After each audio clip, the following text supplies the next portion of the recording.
अगला क्वेश्चन है ये, इसमें आपसे कहा गया है कि fx ये फंक्शन है, तो इसमें कौन सी वैल्यू गलत है। ठीक है, कौन सी वैल्यू गलत है ये पूछा गया। तो ये क्वेश्चन कठिन हो सकता था, लेकिन इन्होंने इसको जानबूझ के आसान बना दिया। क्यों आसान बना दिया? क्योंकि इसमें सारे 0 से 1 है, और आप देखो 0 से 1 यहाँ आता है कि नहीं? आप देखो 1 से 2 है, तो 1 से 2 भी यहीं आता है। अगर आप देखो 0 से 1 है, तो 0 से 1 यहीं आता है। और आप देखो 1 से 2 है, तो 1 से 2 यहीं आता है। इसका मतलब ये फंक्शन फर्जी में ऐसे लिखे, सीधे इनको लिखना चाहिए क्या, x माइनस 1। आप समझ पा रहे हैं बात कि नहीं? अब देखो पहला ऑप्शन, तो पहले ऑप्शन में क्या है कि जो फंक्शन है तो हमको इसमें x पे मॉड लगाना है।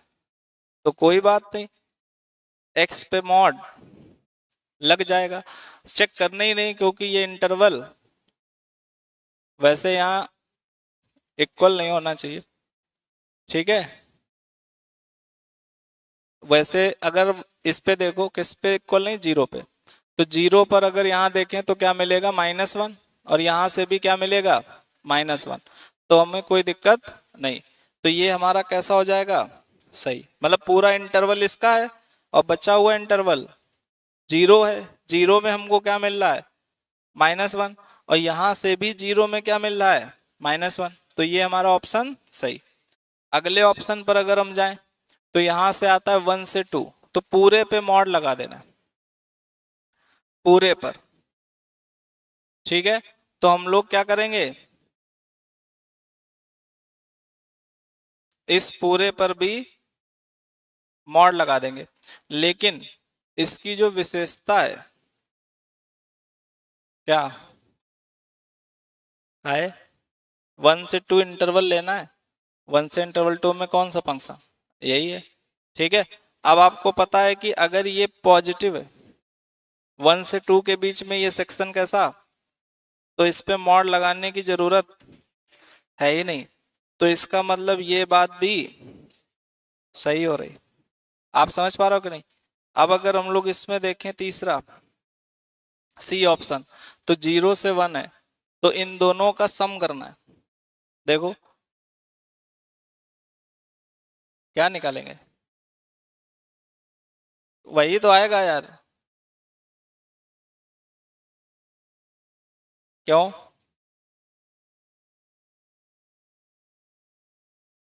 जीरो से 1 के लिए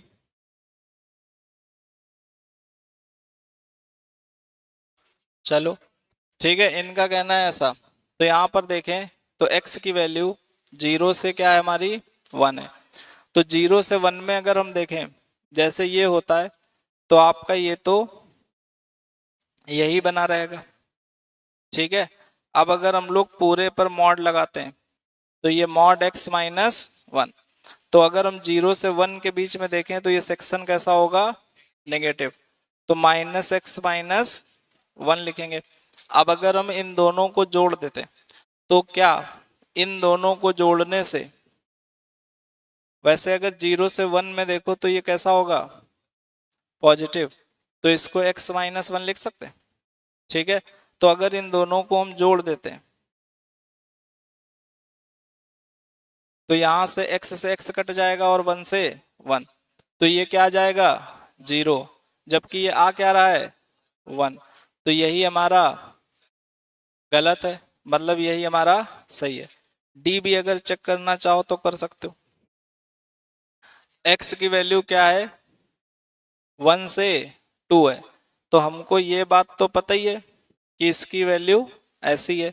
और 1 से 2 के बीच में मॉड की वैल्यू x माइनस 1 थी, तो अगर हम पूरे के मॉड की वैल्यू निकालते हैं, तो ये x माइनस 1, 1 से 2 के बीच में ये पॉजिटिव, तो x माइनस 1, तो दोनों का डिफरेंस लेंगे, तो इसका डिफरेंस लोगे तो 0, और 0 ही यहाँ लिखा है, तो ये सही है।